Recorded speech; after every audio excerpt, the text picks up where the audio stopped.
Hey everybody, and welcome to Chapter 9. It is a new dawn in our class because we are no longer talking about vision, now we are talking about hearing. So we're talking about how sound works, what it is. We'll talk about the ear, the middle ear, the inner ear, the brain. Pretty much what you would expect. But I really like talking about this stuff not just because it's a nice change of pace from vision, which we've spent 8 chapters talking about, but because I feel like sound is just one of those areas that, we experience all throughout our lives, but we don't really talk too much about how it works.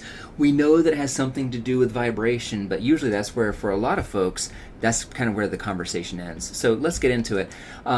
Today, what are we going to be talking about? Chapter 9 is mostly dedicated to anatomy. So we're going to be talking about what sound is, how sound is different, like why sounds are different, and then we'll talk about anatomy. So we'll talk about how does sound go from the outside world to our brain. Chapter 10 will be essentially how we are able to understand where sounds are coming from. So how do you know if a sound is close to you or far away, or if it's coming closer to you or moving further away from you, things like that. But for now, this chapter, we're just talking about what sound is and the anatomy. I think the hard part of this is going to be in the last, I'm going to say 20 minutes, where we start talking about the psychoacoustics of it all. So we're going to be talking about how our inner ear is able to transduce sound into a signal that our brains can understand. So if this feels this is going to feel a lot like Chapter 2. You may remember in Chapter 2, we talked a lot about anatomy, and we talked about kind of the transduction process and light, the properties of light. Same thing, but for sound this time. I got a lot of videos for you here. I don't think any of these are super crucial or critical. However, I will mention I have the Sound of Metal trailer as a video here, and that's one of the extra credit opportunities where if you want a little bit of extra points on an upcoming exam, if you watch that movie and you write a response to some of the prompts that I have online, I can give you extra credit for that. I know that, sometimes whenever professors assign movies that they're kind of boring and dated and not that interesting. This movie rocks. I think Sound of Metal is a great movie, and I think because it didn't go to theaters, like it pretty much just went to Amazon Prime because they bought it, they developed it or whatever, or got the distribution rights for it. It didn't really make a big splash, but it's a really great movie and a really thoughtful movie that doesn't have an easy resolution. And I don't know about y'all, but like all I want in a movie is for a movie to just show me something about how people live, and don't give me a whole lot of easy resolution, because people's lives are complicated, and I feel like this is an example of that, where there aren't really any kind of easy way outs for what that is. Anyways, basically it's about a metal drummer, a guy who loses his hearing and goes deaf and has to essentially join a new community of non-hearing individuals, and it's about his willingness to let go of the past, his reticence to embrace this new community, and I'll leave it at that. Like I said, really interesting. I'd love to hear what you think about it. I do have a couple links on here that would be fun for you to try out on your own. These demo links, these are pretty straightforward. These first two are tone generators. We're just going to be talking about sound in this chapter, so I'm going to be playing some sounds for you, and if you want to play around with those yourself, I would recommend checking those out. Okay, and yeah, the lip reading stuff, we'll worry about that in a future chapter. So let's start with the basics. What is sound? Now, I already mentioned that whenever most people are talking about sound, they'll usually say, isn't sound like a vibration or whatever? And I guess so. I mean, like, to me, that's kind of like saying, like, oh yeah, I know what water is. It's just 2 parts hydrogen, 1 part oxygen. And it's like, yeah, I guess that's kind of what water is, but it kind of misses the big picture, right, of like what water does and what water can do. So sound, more than just a vibration, sound is created whenever something is displaced. So for example, and you'll probably be able to hear this, I got my stylus, I'm going to drop it like that, and you heard it, right? So what did you hear? you heard this physical object hitting another solid object and essentially air being displaced from that. And the displacement of that ripples across space, and that's the vibration. When we talk about vibrations, that's what it is. It's kind of like this rippling that happens because something has been displaced.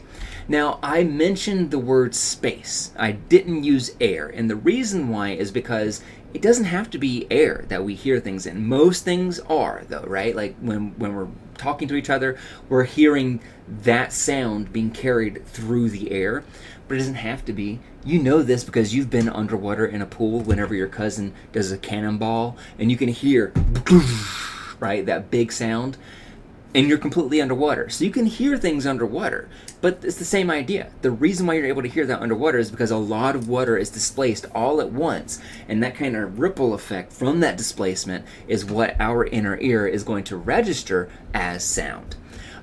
So vibration, and I mentioned that's usually air, and that this is that vibration is just a way to kind of characterize the fluctuation of the pressure of that displacement. So it doesn't happen like all at once. It kind of moves in waves, like it's vibrating. And I think another reason why people say vibrations is because, like, if you're in a car that's really loud or you're next to a subwoofer, you can feel it vibrate, because you can feel it kind of like, if it's a subwoofer, you can feel that speaker like punching the air, essentially. Get a big enough speaker, and you can even see that speaker pushing the air physically, right? But to us, it feels like vibrations in our chest. We can feel it vibrating. But really what's happening whenever you're at a concert and you're close to a speaker and you can feel your chest vibrating, that is that speaker pushing the air out of your lungs. That's how much energy is being displaced. Really weird stuff. But anyways, this is a pretty typical sound wave. Now, this is about as simple a sound wave as you can get. Almost every sound wave you're going to see is much more complicated than this, but they all are going to follow these two key ideas that I want you to pay attention to: the amplitude, so how tall is that sound wave, and then the distance between those wave crests, which is the wavelength. So what we're going to be paying attention to for sound is kind of how tall is that sound wave, and how close together are those waves. All right, and if you're wondering what sinusoidal wave means, it basically just means it does this. It's a trigonometry term. Okay, so when we talk about loudness, we're talking about amplitude, the amplitude of the wave. So how tall is that waveform? So the taller, the louder. The smaller, the quieter. And that's pretty much what you need to know for this. So if, for example, on an exam, hint, hint, hint, if I were to show you a couple of sound waves, I might ask you which of these is louder. And one way that you could determine that is to look to see which of those waves is taller, which of those waves has the highest amplitude. This is measured in decibels, which you can see abbreviated as dB. If you are interested in this stuff, I don't remember if I took it off my phone. I used to have a decibel meter on my phone. You can get them for free on the App Store, where essentially you can measure how loud something is. We'll talk a little bit more about that in just a second.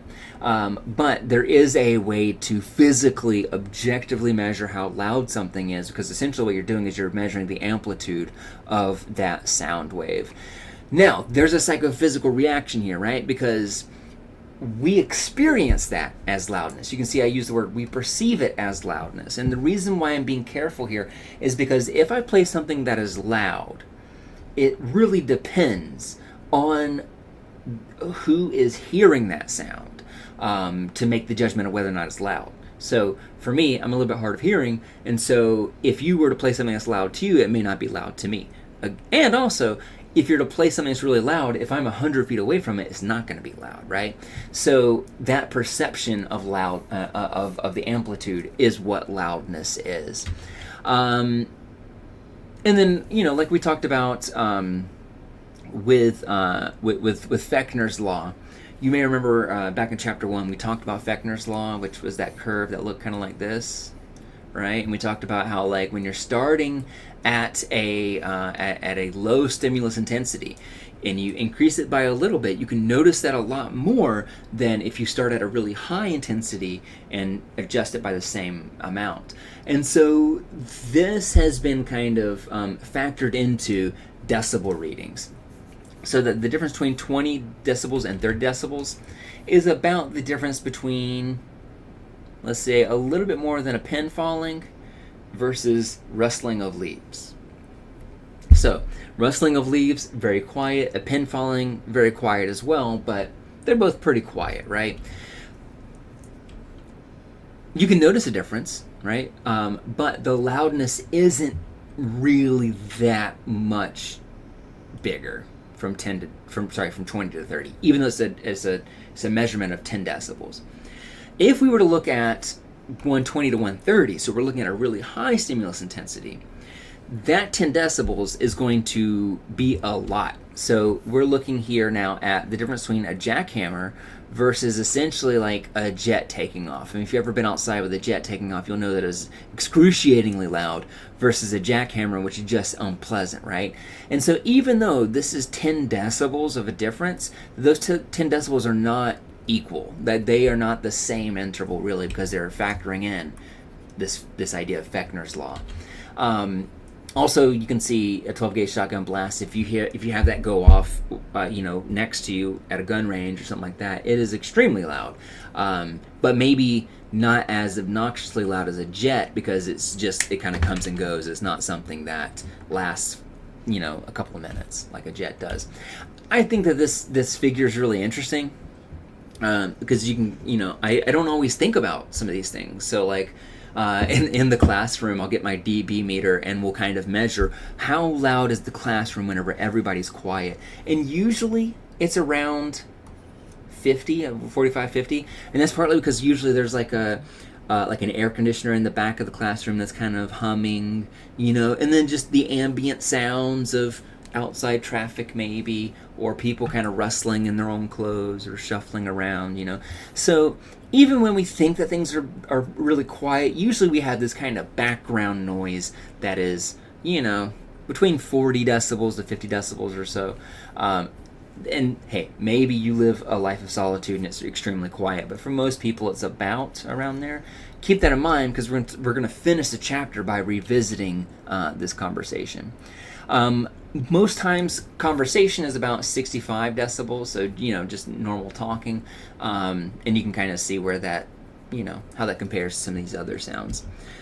All right, so if the amplitude or the tallness of that sound wave is is how loud something is, we can talk about the pitch, or how high or how low that sound is, by looking at its frequency, by looking at the wavelengths. And so here we are going to measure wavelength by looking at the top of one wave going over to the next wave. So this would be the wavelength. So that is a measurement of frequency. If we were to quantify this, then that would be a measurement of frequency, because we're looking at how many times per second does this occur, where we go from peak to peak. If there's a lot of those, then we're going to say it's a really high frequency, and it's going to be very high pitch. And if it's really low, if it's a really low sound, then that means that the wavelengths are really far, the wave heights are really far away from one another, giving us really large wavelengths. And this is measured in hertz. So if loudness is measured in decibels, frequency and pitch is measured in hertz. And so in just a moment, whenever we look at different pitches, if you see 220 hertz, basically what that means is that sound wave, much like this, is going to move from peak to peak 220 times within 1 second, which is extremely fast. But you already knew that sound was fast, right? Because speed of sound is an idiom that we know, right? That is something we talk about. If something is faster than the speed of sound, it must be extremely fast. And yes, because for sounds, they are cycling several hundred times within 1 second. We perceive this as pitch, and so If you're not familiar with this, because I have to remember that not everybody who takes this class is a musician, that a high pitch would be like this, where you're talking a really high pitched voice. Ah, I'm Mickey Mouse. Ha ha.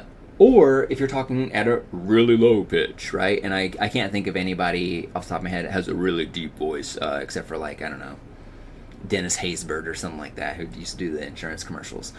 Yeah, so that's pitch.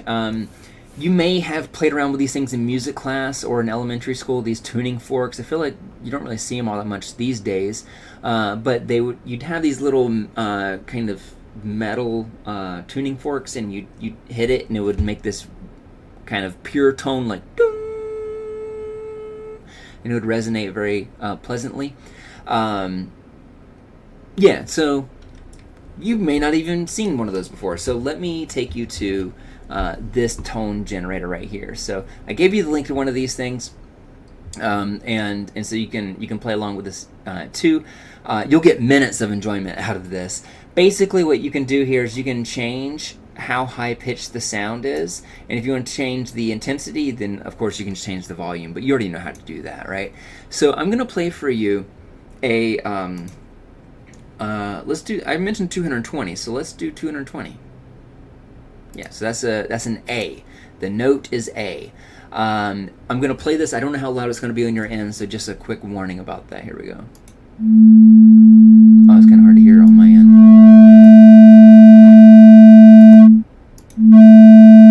All right, do you hear that? That nice, pleasant ooh.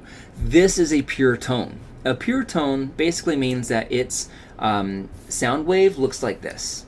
That it's that perfect sinusoidal up and down.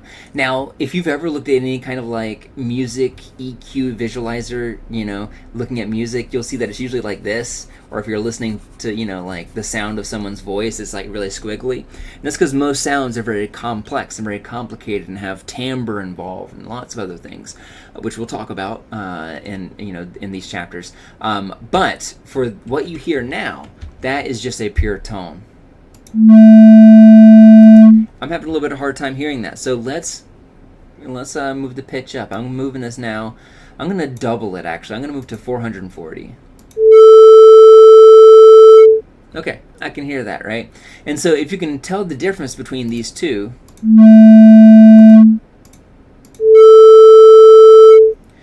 the reason why I think this is kind of fun is because you can immediately tell a difference in the pitch, right? One of these is really high, or is higher, this one, versus now it sounds quieter. But as you see here, they are the same volume, right? So even though they're the same volume, we don't perceive them as the same volume. Why is that? Well, let's check the next slide of our handy dandy lecture, and there you go. There's this awesome figure that I love so much that looks at how loud do things need to be in order for us to be able to perceive it across the frequency and across the decibel. So looking at pitch versus loudness, and we can even try this in an interactive way in just a second. But you can see here that like at 220, that this blue right here, that this is kind of the level that we can actually hear, that it needs to be kind of loud in order for us to be able to, well, I say kind of loud, it needs to be like 20 decibels in order for us to be able to hear that pitch. If we move up a little bit, so, we're looking at like 440 or something like that, you can see that it's a little bit further down, which basically means that it does not need to be as loud in order for us to detect it. In other words, the pitch of 440 is easier for us to hear than one that's 200. Now, that's not a super dramatic difference, but we can see a very dramatic difference if we start looking at these really low numbers. So let's do that. So let's compare 440, where you can see that we need to have it about 20 decibels or something to be able to hear it, versus if I throw in 20 hertz, you can see that it needs to be quite loud in order for us to be able to hear it. Let's give that a shot. So let me try, let's go down to 20. All right, here we go. And I don't even hear it.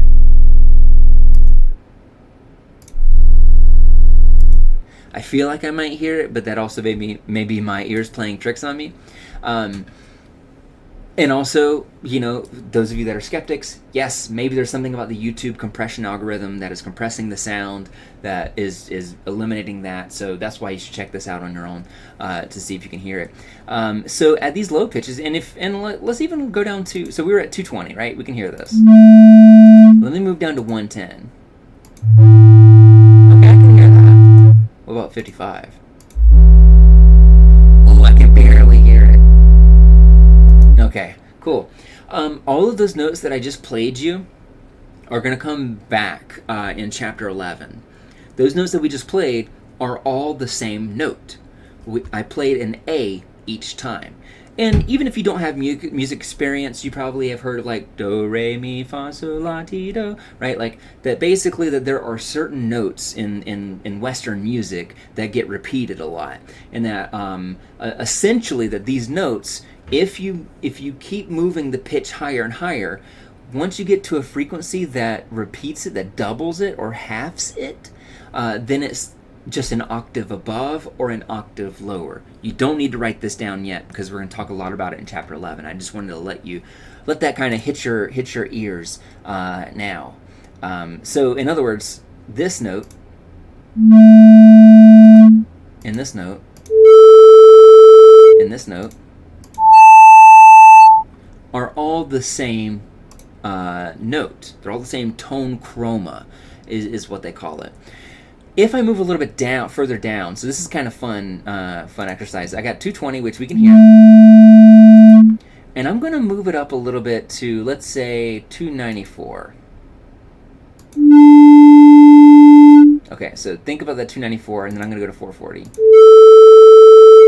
The interesting thing about this is that the 220 sound more alike than this A and this D. So the A.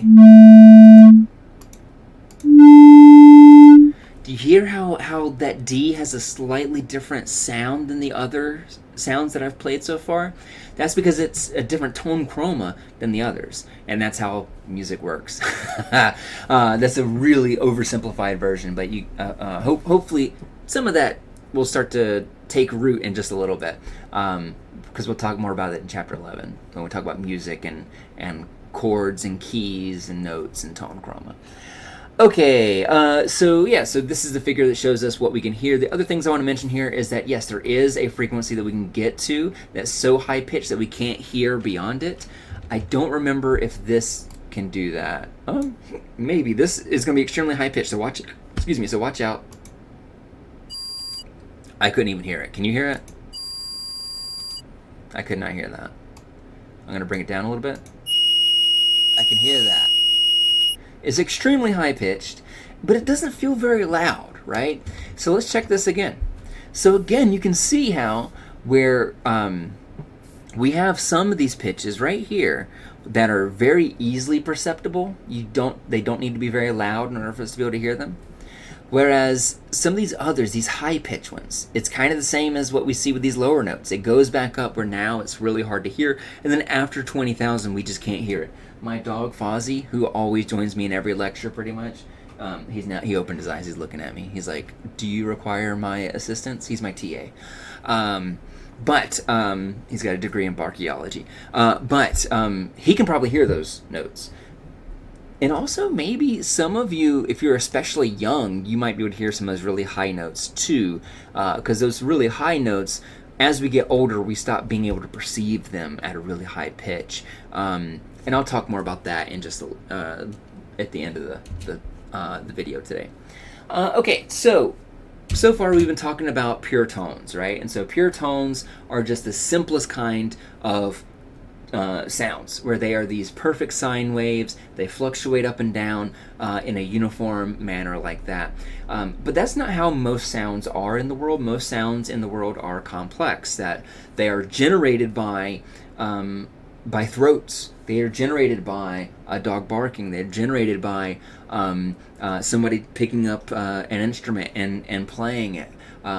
And for example, my guitar back here, I should have brought my trombone up. I've never used a trombone on a YouTube video, but I should do that for chapter 11.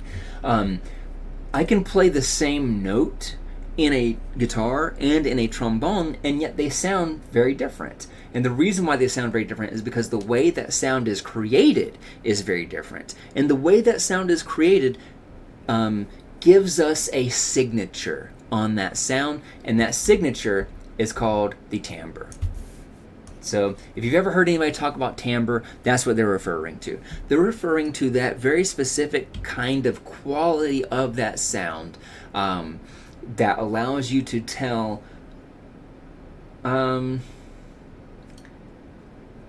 it allows you to tell something about how that sound was created. I think I'll leave it at, I think that's a decent enough definition. To give you an example here, and actually, if you give me 1 second, let me see if I can find a library of sounds and play you some to give you an example of what I mean here. All right, folks, I am back, and I found this was hard to find because for some reason the internet just doesn't have this stuff anymore. I think these days you can find the stuff on different apps. You can find it especially as in like sample libraries for those of you that are in music production, but it's hard to just find these things to stream. I got this from an archive of I think some Philharmonic Orchestra. I think it was London, but I could be wrong. Because they've taken it down. So basically, if you want this, let me know and I can send it to you. It's like 200 something megabytes. But you can see that they have the different, let me see if I can zoom in on that. Nope. Different instruments. And within those instruments, they have essentially every variation of notes and loudness. So if you want a violin played at an A and have it loud, it would sound like this. There you go. So basically what I did is I pulled together some of those to show you what I mean about timbre. So if timbre is all about understanding where the sound is coming from because it sounds different, then another way to think about this is the intensity of the wave is the same, so the amplitude is the same, so the loudness should be the same. The pitch is also the same. The only thing that's different is the timbre. So let's listen together. All right. So the first thing I'm going to play for you is a trombone. Did you hear that? Let me crank it up. There you go. Trombone. Now I'm going to play a flute now. You hear that? Sounds so different, right? It's the same note. So they are playing the same pitch, they're playing the same volume, but they sound quite different. Why is that? Because the sounds are created very differently from one another. One of those sounds is created in a brass instrument, the other one is created from a woodwinds instrument. We can even see how if you control for, the type of instrument. So let's compare two brass instruments. Here's a trombone versus a trumpet. And that one was a little bit long, but you get the feeling that the trombone and trumpet have more in common with their timbre than the trombone and the and the flute. But let's take a listen to some of these others. Let's compare the flute with the clarinet. Now, both those are woodwinds. So there's your flute playing at a G, and a clarinet playing at the same G. Sounds very similar, right? Because they're both woodwinds. Let's break out the sax. And so that's the thing. A lot of people who aren't familiar with music might think that a saxophone is a brass instrument because it looks like it's made out of brass, but because it's created with a reed, it is a woodwind. So it actually its timbre has more in common with a flute and a clarinet than it does with a trombone and trumpet. And then let's just for laughs take a listen to the violin and the guitar. Again, same volume, same pitch, same note. So that's a G for a violin, and then for a guitar, that one's kind of hard to hear because he just plucked it, right? I'll play it one more time. But again, all of these are the same pitch. All of them are the same volume. The difference that you hear is the difference in their timbre. All right. So that was worth it, right? That was fun to explore. Now's a good time to take a break if you need to use the restroom, or if you need to go get some, or pick up your kids from school, or if you need to get your multivitamin for the day. Let's talk about sound detection. So here's the anatomy part of the chapter. So this is everybody's favorite part. This, you have one of these, right? You have an ear, so you've probably seen this part of it, but maybe you haven't seen this part. I hope you haven't seen this part of it. Maybe something's gone horribly wrong if you have. But this part of your ear is called the pinna. This part that you can grab and hold of, that you can yank, that is the pinna. The concha is the opening of the ear canal. So that part that you can put your finger into, that opening, that's the concha. And I apologize for my Norwegian listeners out there, students that are Norwegian, I'm so sorry, because my understanding is that concha is actually a swear word or a naughty word in Norwegian. I don't know what it is, but I know that because I tried to make a quiz using the web platform Kahoot, which is like a remote quiz delivery system, and they wouldn't let me use the word concha, and I was like, why? And they were like, because it's a bad word. All right. Sorry, folks. I don't know if you could hear my spouse yelling my name from the other room.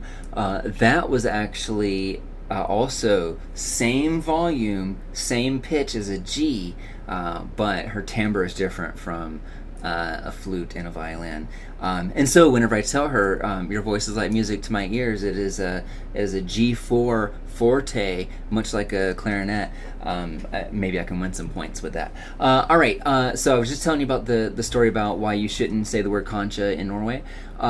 So we're going to trace our way through here, kind of talking about some of the key areas. So let's get into it. So we've been talking about the outer ear so far. That part that you can grab, that you can hold on to, that is the outer ear. We're going to be roughly moving from outer to middle to inner. And the outer ear is, I was going to say for decorations, but that's a little too glib. It does actually have a purpose. Your ears are not there just because so you can hang stuff on them or keep your glasses on. They're actually there to help funnel in the sound that occurs from around you. So think of for a second, and this is going to come up a lot in the next chapter when we talk about hearing things around us. If you think about your ears, you have two of them on each side of your head, and they are forward facing, right? Which makes sense because as creatures, that's just, we deal with things that are in front of us. We are predators. We have forward facing eyes, and our ears are also forward facing. And we got two of them. But beyond that, if sound is coming towards us, then our ears are shaped as such so that it captures those sounds and allows them to go into our ear canal so that we can hear them. Now, the ear canal has a very specific shape, and what that shape does is it really kind of and I don't want to use the word enhance because it's right here, and I don't want to just read off the slide.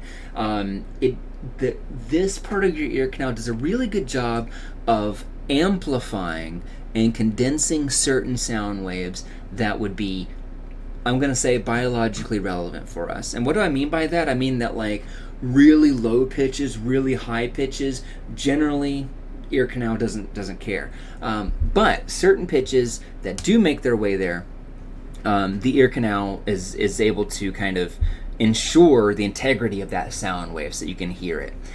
So the purpose of the ear canal is to collect that sound, make sure it gets to the tympanic membrane, but also to protect the tympanic membrane. And the tympanic membrane has another name you've probably heard before, the eardrum. And so our outer ear helps protect the tympanic membrane. It's part of the reason why our tympanic membrane, our eardrum, isn't on the surface of our skin. It'd be way too easy to damage, right? Which is just painful to think about.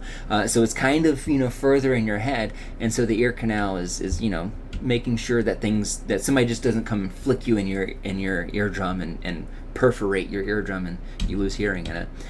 So the eardrum, it is also the tympanic membrane. Again, those of you that are musicians are at a little bit of an advantage here because you've probably heard of a timpani drum, right?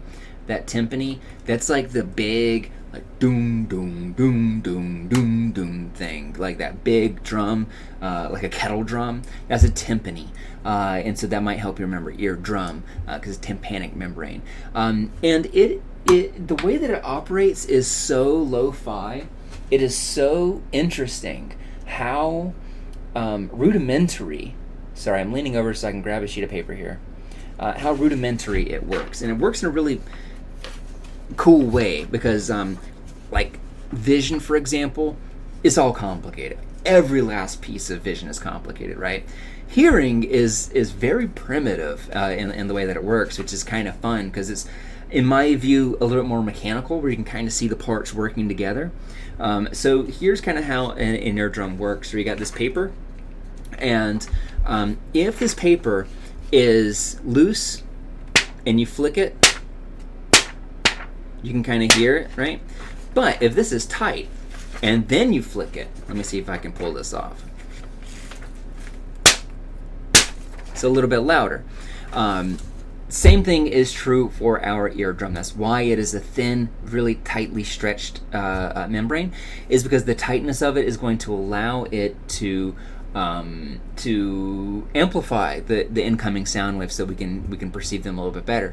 So this thin sheet of skin is going to be at the end of our outer ear.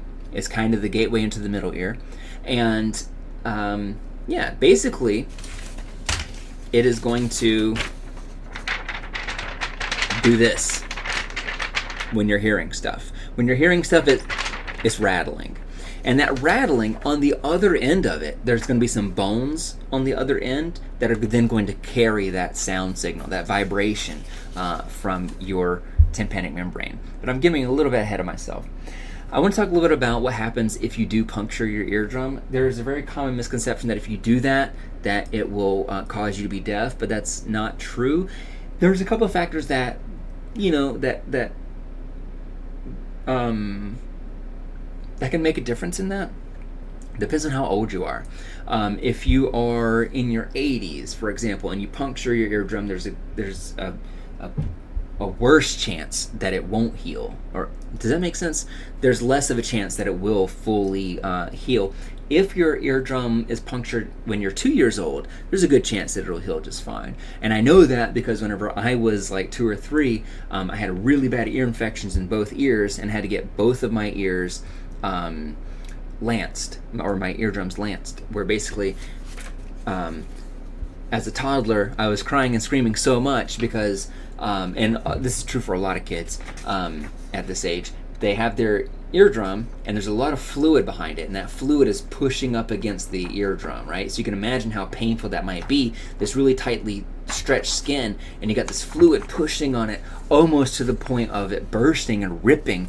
And so what doctors will do is they'll go in there, take a very fine pen, poke it, let that fluid come out. They'll put tubes in your ears so that it actually, the fluid will come out, and then it'll heal on its own. It'll scar up a little bit, and it makes that thicker. What happens when it is thicker is that it does mean that it does lose some of its conduciveness, some of its ability to carry that signal. So now I have 2 sheets of paper, so it's thicker, and I guess you can't really tell the difference with this. But with it being thicker, it doesn't really carry as well. You can think of like a snare drum. I should go downstairs to my basement and grab a snare drum. That would drive my wife crazy. But if you've ever seen a snare drum, the heads of them are very tight, and they're pretty thin, where you could puncture it pretty easily if you're not being careful.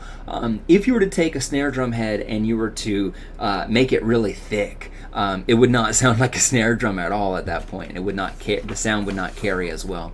All right, so it is still possible to repair this stuff, depending on the circumstances. The middle ear is going to consist of ossicles. The ossicles are tiny hollow bones that reside in our middle ear. And this might be one of those cultural things that, most of you that are watching this are from New England. And I am from the Southeast, and I feel like that comes up in every video that I record, that I'm from the Southeast. So I was in public schools, and we learned about the malleus, the incus, and the stapes, sometimes also called the hammer, the anvil, and the stirrups. Those bones are the ossicles. They help carry that sound signal. Now, the reason why I mention this specifically is because this might be new to some of you, because whenever I bring this up in class, sometimes I'm like, hey, y'all know the hammer, the anvil, and the stirrups, and I have like 90% of the class is like, what the hell are you talking about? You know, like, what, we got an anvil in our head? What are you talking about, dude? But yeah, so you may be already familiar with our little friends here. These bones are hollow bones that are going to essentially connect your eardrum with the cochlea. The cochlea is where the magic is going to happen. The cochlea is going to be our primary sensory organ. In other words, that is the part of our inner ear that is going to transduce that signal so that whenever it gets a sound wave, it can turn it into an action potential, which is what our brain can understand. That is the language that our brain understands, right? Is action potentials. So you got your eardrum, and then you got the bones kind of connected to it. So whenever this is rattling from the incoming sound, whenever it's shaking, it's going to shake these three bones. And these three bones, you can imagine, these three bones together are, they're kind of connected. They're going to carry that signal because they're very lightweight, they're very small, and they're going to carry that vibration. You don't need to know the individual three of these, but I think it's important to know what ossicles do. But I'm not going to ask you specifically like which one is the middle, because I don't think you'll ever need that in your job as a counselor or a clinical psychologist whenever you graduate from college here. But the stapes, also called the stirrups in public schools, in the southeast, I guess. The stirrups or the stapes, those are going to be, that is the tiny bone that is connected to the cochlea. The last thing I want to mention about the middle ear before we move into the inner ear is that we actually have some muscles in our middle ear. You can see them here. We got the tympani muscle right here and the stapedius muscle. These are mostly going to be used, at least my understanding of that is that they are used a lot in kind of controlling how loud certain sounds can be. That, for example, if we are exposed to really loud sounds, that these will not be as tight, so that way the sound can be conducted properly and not damage our ear. So that's the reason why if you are driving on the Mass Pike, you got your window down, you got your music up, you're having a great time. It doesn't feel super loud, right? You're just driving. But you pull over, you get out of your car, you get some gas, you get back in your car, you turn it on, and oh my God, it's the loudest music you've ever heard in your life. Why is that? The reason why is ultimately because these muscles are not have not had enough time to kind of prepare you for that volume. And so we experience that volume at its full effect. I've heard people compare this to like if there's an unexpected gunshot near you, that it hurts so bad, partly because these muscles do not have are not able to reflect. They don't have time to reflexively adjust so that it is not an overwhelmingly loud sound. All right, and we just talked about those. Anything else I want to mention here? I don't think so. All right, so let's talk about the inner ear. So now we are zooming in on this snail-like creature right here. It looks like Cthulhu, and if you don't know what Cthulhu is, then... did I spell that right? Cthulhu? Yeah. If you don't know what Cthulhu is, you should be reading... well, no, never mind. I take it back. It's a weird thing. Don't worry about it. Don't read the author. The author's a creep. It looks like this kind of snail-like squid creature, like this monster, this thing back here. That's the cochlea.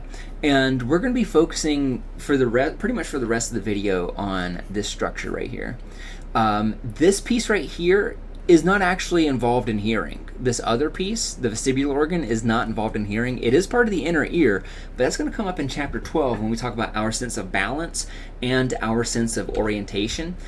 So whenever people, I don't know if you've ever heard anybody like who's kind of clumsy, sometimes they'll say like, oh yeah, I have an inner ear problem. That's what they're referring to. They're referring to the vestibular organ. It doesn't actually have anything to do with hearing per se, but it is connected to this organ and our inner ear. So let's take a quick look at our cochlea.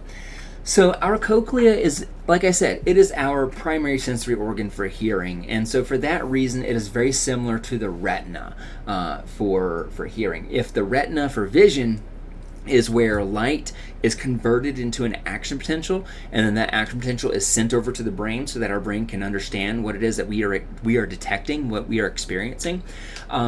That's exactly what the cochlea does, but it's for sound. So this is where sound is ultimately going to reach and then be converted into an action potential. So let's take a look at the different structures within the cochlea. You'll see, well, sorry, I'm going to back up in a second. But you'll see that inside the cochlea, it's a spiral structure, right? So it's spiral all the way through. And if you were to slice through that spiral, you'll see that there are chambers inside. There are 3 individual chambers that we got here. I'm not going to ask you on the exam about these specific chambers. I don't think that there are functional purposes that you would need to know, again, being a therapist or whatever.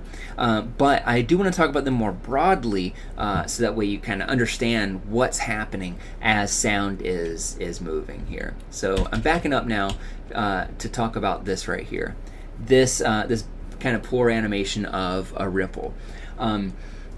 We just moved from, let's say, air being displaced, creating a sound, that reaching our ear, from our ear going into our ear canal, where that sound is lightly amplified. It gets to our eardrum, which is rattling, right? That sheet of paper. And then from there, that rattling is going to rattle those 3 bones. Those 3 bones are going to push up against this round window that you see right there. Or sorry, nope. This oval window that you see right here. The oval window is where the stapes is pushing up against. And it's at this point, this oval window, that bone is pushing against the cochlea. And inside the cochlea, it's not hollow, it's filled with fluid. And that's why I wanted to talk a little bit about water for a second. Because for me at least, it helps to kind of visualize what water does whenever it's displaced.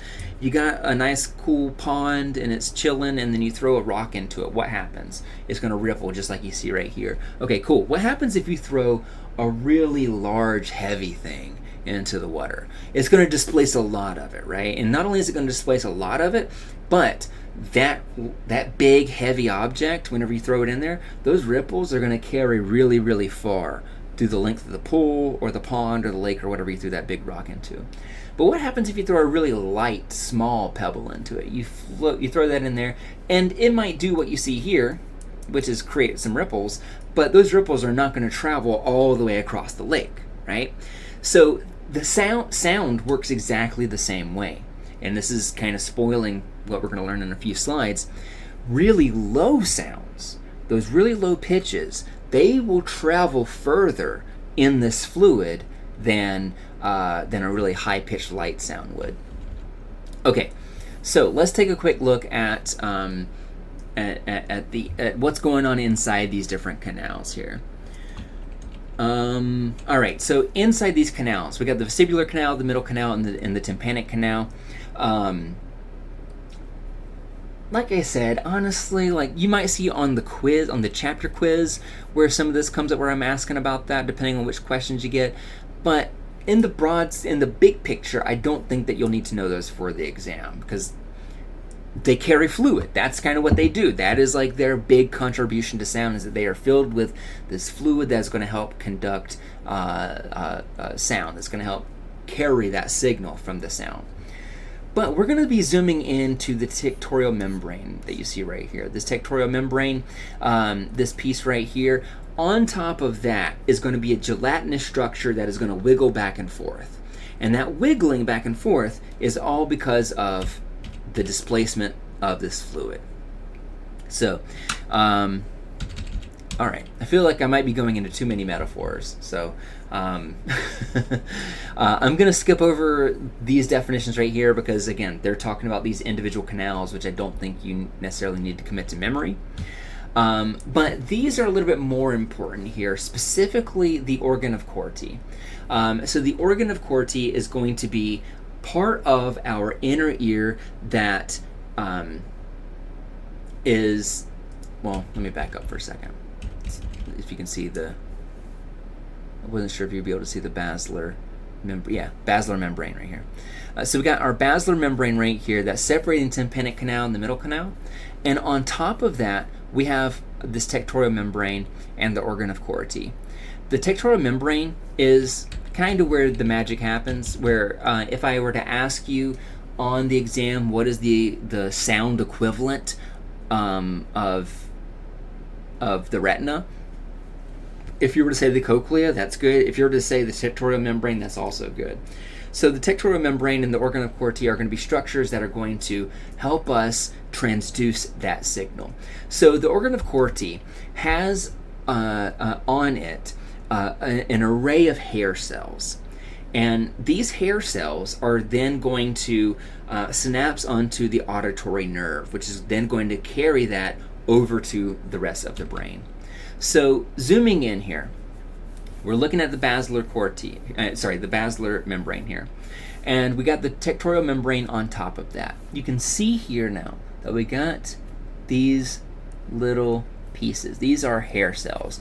And these hair cells are not actually hair. They're not made of keratin like our hair is up here.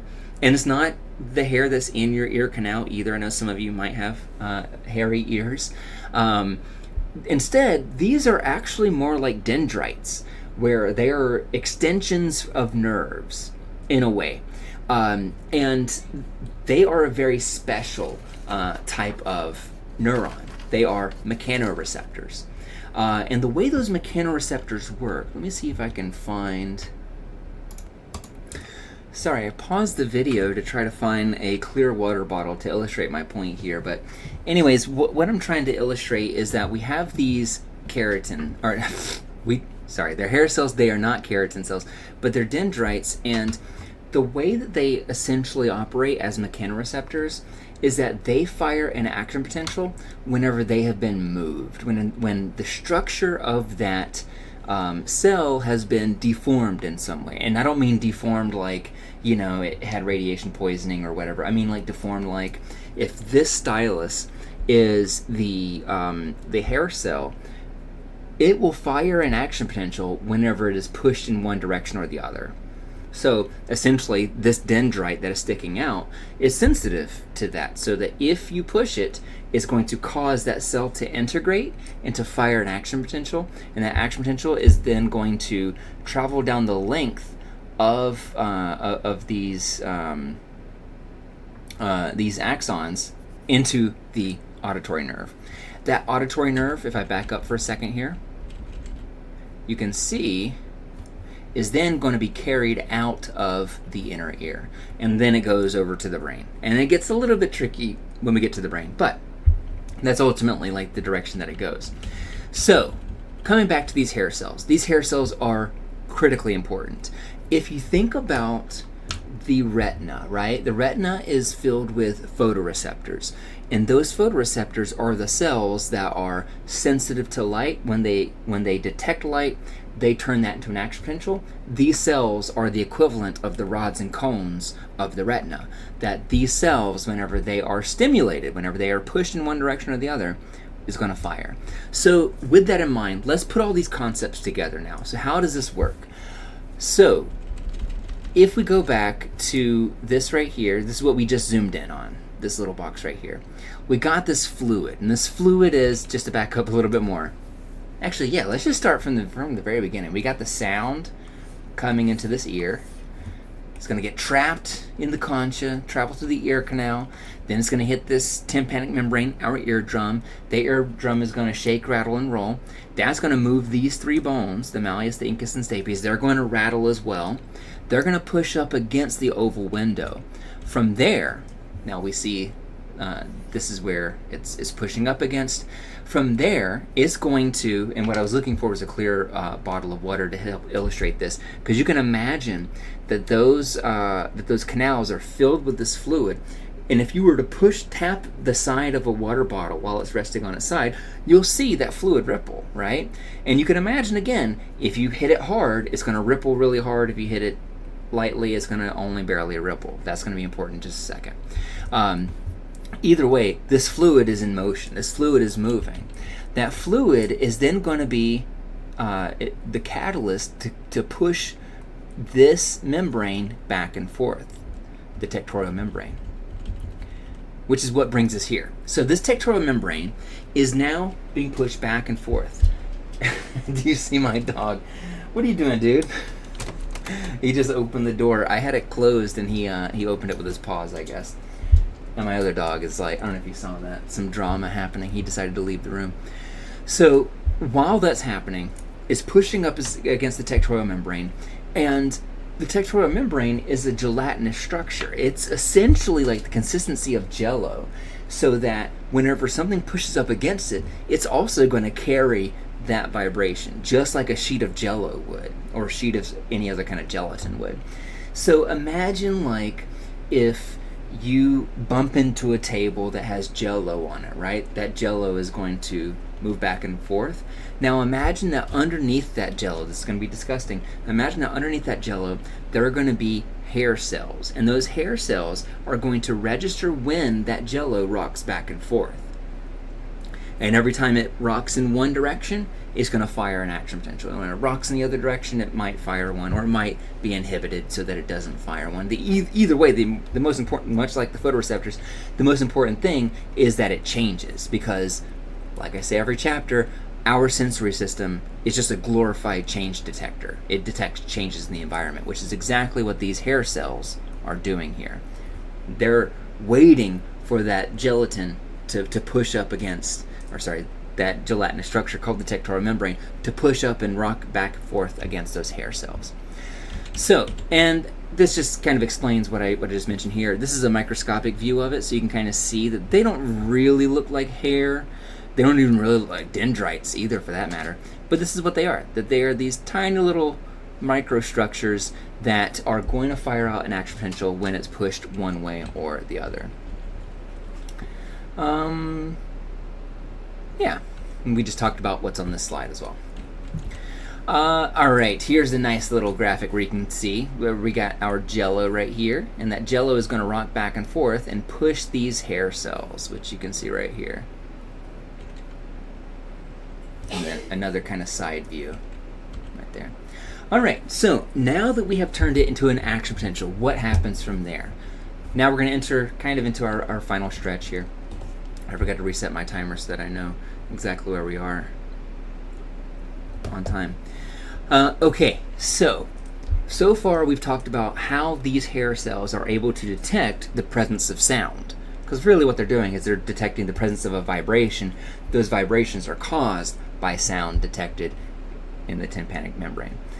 Okay, so how are we able to ascertain volume and pitch from those action potentials? That's what this next little chunk is looking at. So what you're looking at right here is an unrolled cochlea. So imagine that, that kind of snail-like cochlea, if you unraveled it. Also, when you unravel it, it doesn't actually have a rainbow inside of it.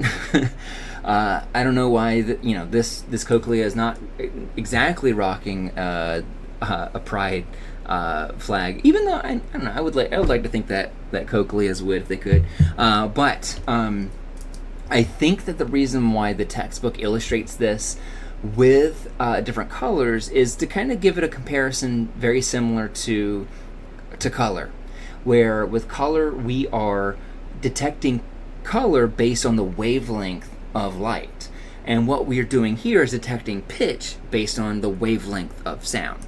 So with this unraveled cochlea, let's check out what happens whenever we stimulate different parts of it. If I were to take an electrode, and if I were to stimulate this part, this far end, way out here, of that cochlea, I would perceive that as a very low pitch. If I were then to stimulate right over here, I would get a really high pitch. Over here in the middle, kind of a middle pitch. You see what's going on here? It's very orderly. It moves from high pitch down to low pitch. Now, this is a little bit confusing, because and actually, before I tell you the confusing part, this is why I showed you that illustration or the animation of the water, Because remember, you throw a really heavy, large stone into it, what does it do? It is going to travel far. If you throw in a little pebble, it's not going to travel. The ripples are not going to travel as far. So let's apply that same kind of metaphor to the cochlea. With a really high-pitched sound, that sound is going to be vibrating in the fluid, right, throughout our cochlea, and it's not going to travel that far. The high pitches are going to terminate early in the cochlea. In other words, those ripples, when they stop, we take note of that. That's what we are detecting. We're detecting how far does that ripple travel. If that ripple only travels to this part of the cochlea, then we understand that to be a really high pitch. If that ripple travels all the way down the length of the cochlea, then we take that to mean that it's a really low pitch. We would perceive that as a really low pitch sound.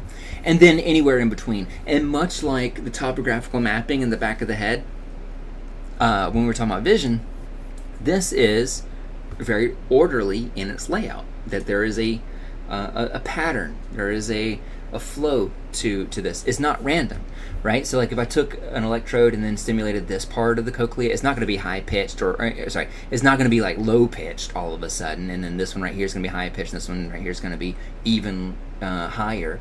It's straight from high pitch down to low pitch. And again, what we're kind of clocking here is when that ripple stops. We call this the place code. The place code is also really interesting because what happens at this level is, I'm trying to think of the best way to explain this. That our cochlea is interested in where that ripple stops, and let's just think about it like this. Let's say that I have a sound that's let's go with 200 hertz, because we heard some sounds that were a little bit like that, right? So we get a sound that's 200 hertz. It's traveling down the length of the cochlea, so it's, moving down, and then it terminates right here. This presents a conundrum because we are also stimulating these hair cells, these hair cells, these hair cells, these hair cells, these hair cells, and these. But that's not how we perceive it. We don't perceive it as a lot of really high pitches and then finally 200 hertz and then all the other high pitches above it. So what the cochlea is doing with its place code is that, and then we're going to see this also with the auditory nerve in just a moment, is that it's kind of, and this is a very kind of metaphorical, anthropological way of putting it, what it's kind of doing is it's kind of waiting to see where it terminates so that it then knows that's what this pitch is. It's not going to give you all these pitches in between too, which is good because we wouldn't be able to understand anything. Everything around us would just be extremely high pitches all the time. All right, so let's talk about the auditory nerve. So the auditory nerve, and this is a little bit of a departure from the ganglion cell, or not the ganglion, the optic nerve. The optic nerve was mostly just kind of helping us get signals from point A to point B. The auditory nerve is going to be a little bit selective in the types of pitches that it carries. And when I say that it's choosy like that, what I mean is that there's different fibers of that auditory nerve. If I can rewind for a second here, you can see all these different fibers. There's a lot of them. There's it's a bundle of fibers. It's not just one nerve. It's a string of these cells, and that those cells, those fibers, those cells that are kind of carrying that signal, are going to be sensitive to different kinds of pitches. So let's take a look at fiber 1, because this is totally not intuitive, and if you stare at this graph on your own, you might be like me and just like look at it for 5 minutes and not understand exactly what it's saying. So let's break it down. The x-axis, that's the pitch, that's the frequency. So over here we got high pitch, and down here we got low pitch. And then on the y-axis we have how loud does it need to be in order for us to carry that signal. So up here we got, let me change this as loud, and then down here is soft.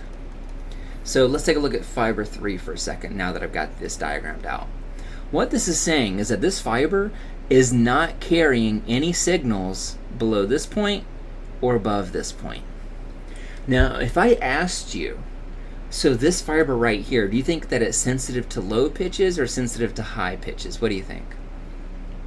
This is kind of tricky, because what you should pay most attention to is where it dips closest to the bottom. And the reason why is because essentially what this is saying, is what this graph is showing, is that for this specific fiber, that when it has pitches that are pretty high pitch, they're above 1,000, so it's kind of a high pitch, that it doesn't need to be very loud at all for this particular fiber to carry that signal. However, if this fiber were to catch one that's, like maybe 500 hertz, it needs to be really loud in order for it to be carried. And just like over here, if we wanted to have anything above this point, it would also need to be really loud in order for us to be able to carry it. And you can kind of see how these different fibers are sensitive to different ones. So this fiber right here would be sensitive to lower pitches than fiber 3. And in fact, out of all of these, this one is going to do the best job of carrying these low signals. Those low pitches can be extremely soft for this fiber to be able to carry it. If you have any other kind of pitch, like if you have any of these more moderate ones, it needs to be much louder in order for us to be able to carry that. Let's take a look at fiber 6. What a weird one, right? This one over here can carry these signals as long as they're really loud. But if they have a pitch that's really high pitched, like that kind of dog whistle almost, right? You can barely play it and still be able to hear it. So it doesn't need a whole lot of volume in order for you to be able to hear it. This results in phase locking, which helps over here when I was talking about how we have lots of pitches that are all happening at once. The auditory nerve is going to help kind of collect those, time them correctly, so that the brain, once it gets to the brain, is getting those signals happening all together at once, and not this weird kind of cascading high pitch down to low pitch because all the parts of the cochlea are being stimulated. The auditory nerve is going to help kind of phase lock it so that the timing feels more like whenever you hear a snap, it's one sound instead of an array of high pitches down to the snapping sound. All right. From there, whenever we talk about, we got topic organization in the brain as well. Whenever we talk about the primary auditory cortex, which is also called the A1 in the temporal lobe, that this area is anatomically organized so that the low pitches and the high pitches are all kind of arranged in a logical order. Much like with vision, it's not random. It is that the low pitch areas are going to be next to the moderate pitch areas, which are next to the high pitch areas. So let's take a look at some of the other brain structures here. We're gonna walk through. Let's go ahead and walk through this. Actually, I feel like I'm more in a visual mood right now. So we've already talked about all this stuff so far. This is what this chapter's been about, is the anatomy of the ear. Then from there, I mentioned that it gets a little bit tricky because once it goes from the auditory nerve, it doesn't go to the back of the head like vision does. Instead, it's going to go down to the brainstem. That's right, it goes from your ear. You would think that it would go right over to your temporal lobe because your ear and your temporal lobe are right next to one another.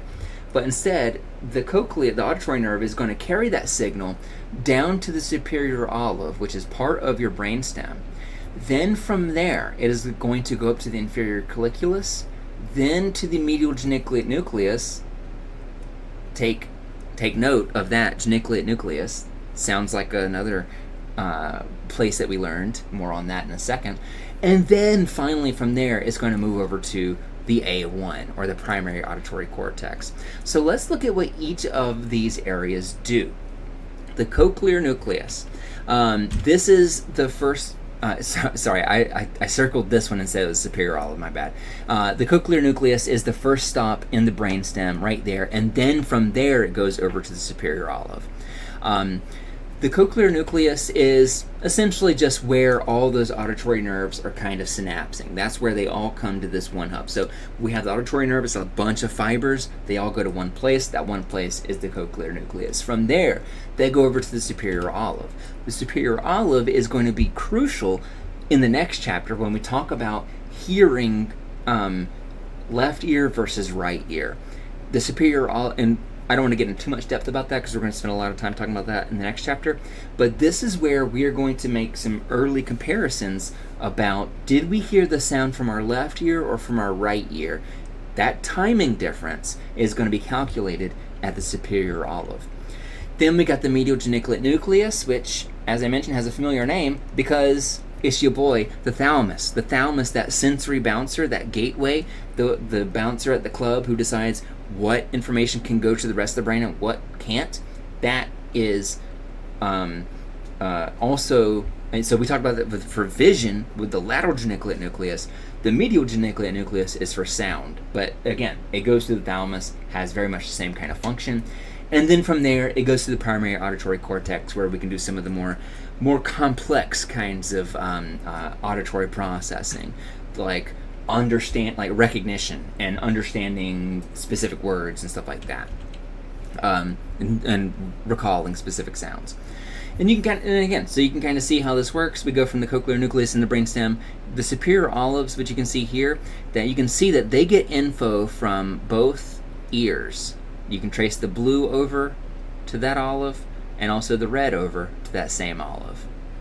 And hey, it goes up to the thalamus and then over to the primary auditory cortex from there. And we'll get into a little bit more detail about this section right here in chapter 10. The last thing that I want to talk about with you is psychoacoustics and hearing loss, essentially. I've told you throughout the semester that I'm a little bit hard of hearing, and part of that is genetic. So it can be genetic that my mother has really bad tinnitus, and which is like a constant ringing in your ears. And so, like, if I were to make this room completely silent, take out my earbuds, I would still hear background noise. I would still hear this, and I'm pretty good at tuning it out because I've dealt with it for more than a decade now.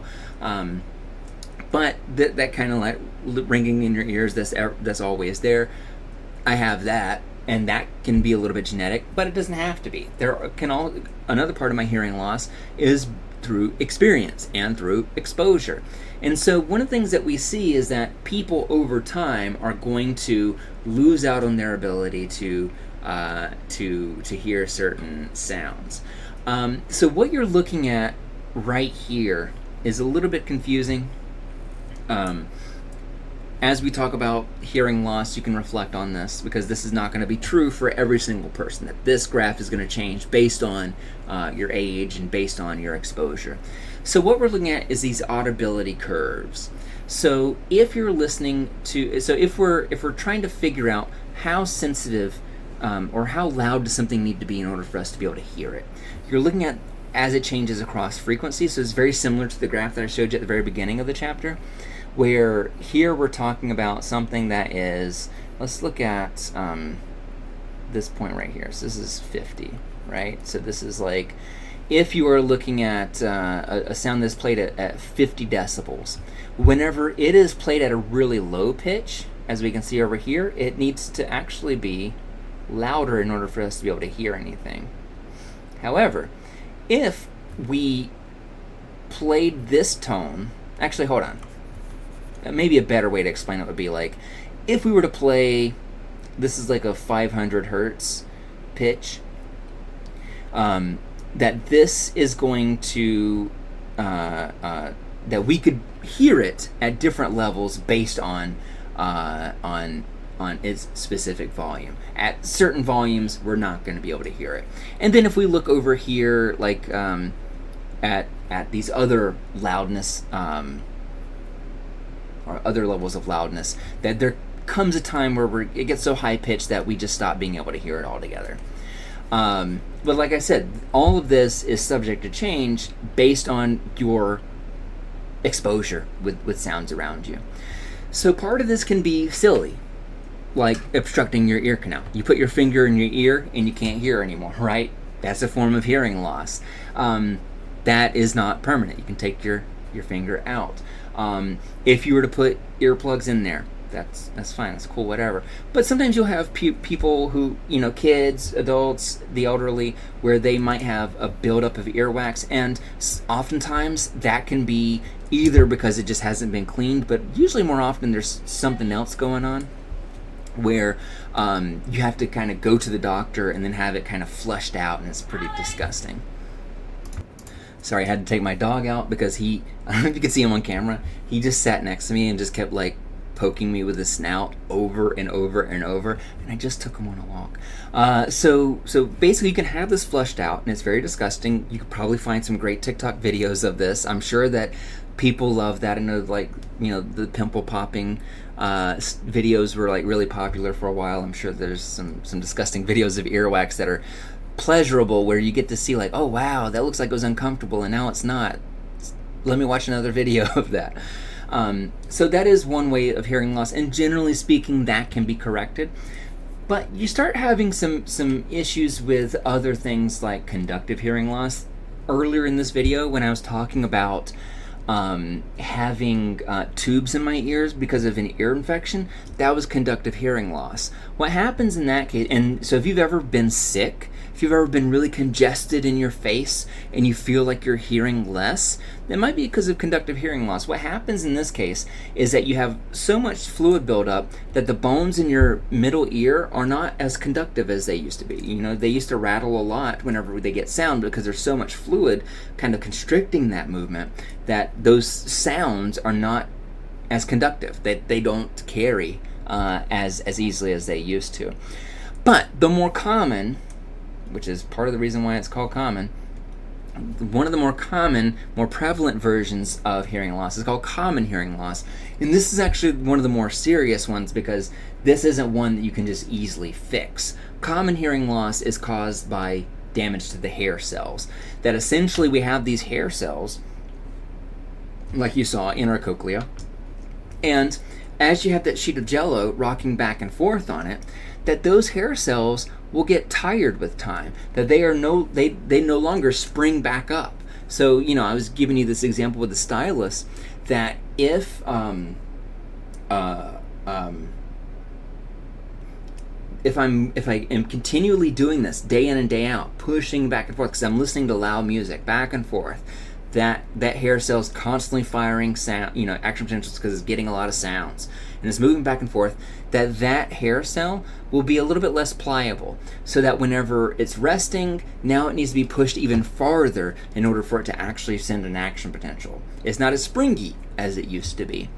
And that occurs usually with lots of exposure to noise, and it is permanent, and I'm going to put that, permanent for now. I'm going to make a note of that, because this is the kind of thing that for a lot of folks as they get older, so if your grandparents or whatever are a little bit hard of hearing, it's probably because of common hearing loss, because they've been alive for a while, they've been exposed to lots of noises in their days, and for that reason they have some hearing loss, and it was previously thought to be permanent, so people would get hearing aids to essentially help amplify specific pitches for the ear canal. But I'm putting for now because I have seen some evidence of people using stem cells, growing or rejuvenating these hair cells in the cochlea in rat models. And so it seems like maybe sometime in your lifetime that somebody might create some kind of treatment. I don't know if it'll be genetic or what. I don't know how it would work. Maybe with, I don't know. But the administration of stem cells on the cochlea might, or inside the cochlea, might stimulate the regrowth of these hair cells so that your hearing is better than it used to be. So, I don't know, check the news every couple of years and see if it's changed. Here is a really fascinating graph. So this graph right here is looking at people that were on a remote, non-industrialized island. So we're looking at people that are on, and I wish, I don't remember the name of the island. I feel like it was around Papua New Guinea, down in Southeast Asia, around Indonesia. I could be wrong about that. But this is some islanders that they don't even really have, they don't have like automobiles or anything like that. It's so not a lot of technology, and that's important, and I'll explain why in a second.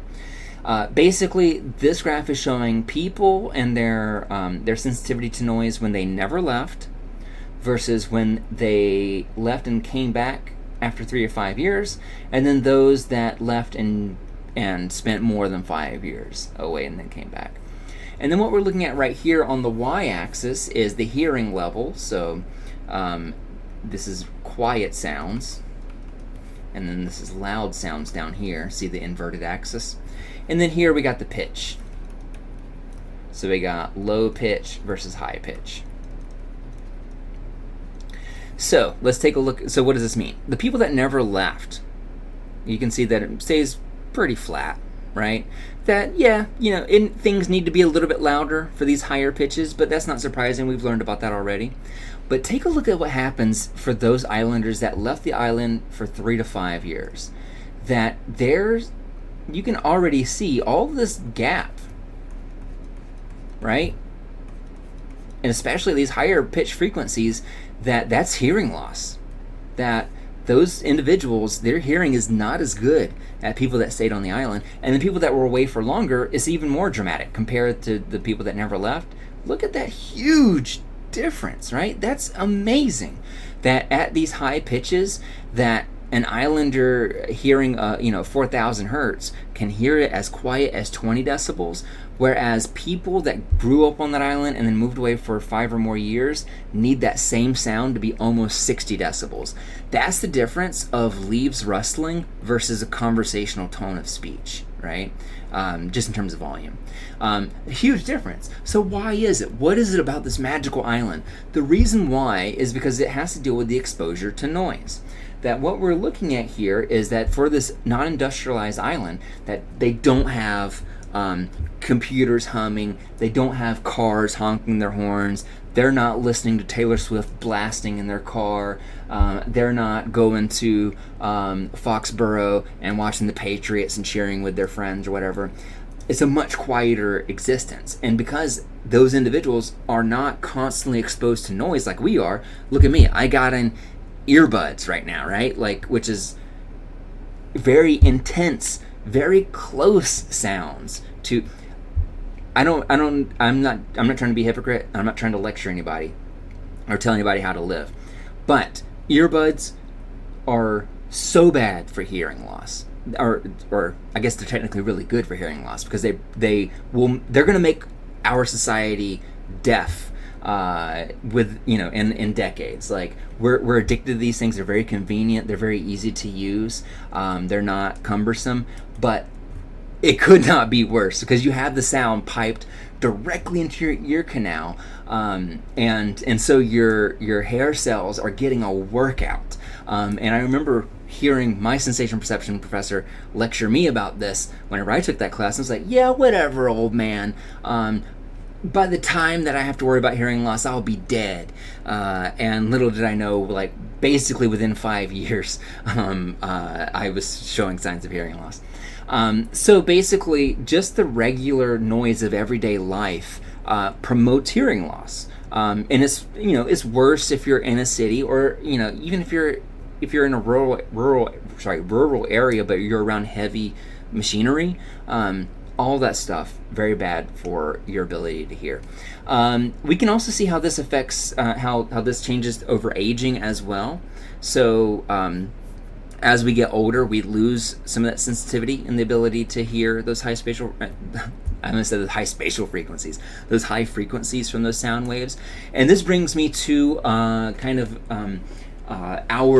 our discussion activity for this week, is that you'll get, or for this chapter, is that you'll get to test your own hearing age. So we can see how hearing changes across age. So if you are someone who is younger, you'll be able to hear these higher pitches more than somebody who is older. And so you can judge roughly what someone's age might be based on how well they can hear those high-pitched noises. And so there's like this urban legend, you probably heard it before, about how like, and I say urban legend, I know people have actually done this, but they'll get their phones and they'll have their notifications turned to a really, really high-pitched sound, so much so that when they're in schools, their professors or their teachers who are older won't be able to hear those really high-pitched dinging sounds, but students can. So it's a way that students can kind of communicate with one another without us olds hearing it or being privy to it. Yeah, and in terms of hearing aids, a quick note about this is that common misconception is that hearing aids just turn up the volume across the spectrum, but that's not true.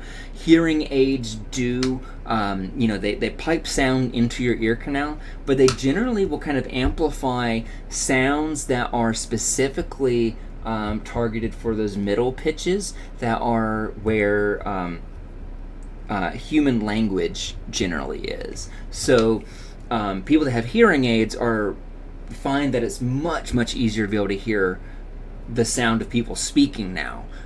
It's not just that it turns up the volume for everything. And then finally we got cochlear implants. This is also, this is one of those things that, much like the bionic eye that we talked about in chapter 3, this is something that a lot of people are able to access now. And using these cochlear implants that you can, there's a couple of different kinds of cochlear implants, but the most common kind is that essentially you'll have electrodes go from the round window in your cochlea to snaps directly to the auditory nerve. Sometimes you'll even have people that have like a microphone that's actually external, that's on the surface of their scalp, and that microphone then sends the electrode contact into the round window into the cochlea, so that we perceive it as sound. It's, that, like, if you don't have eardrums or have ossicles, that's one way that you can get around this. Yeah, so these things are, one of my buddies, his young daughter, I think at age 3 or 4, got some. It's not uncommon these days, and the technology is getting better and more discreet and more available.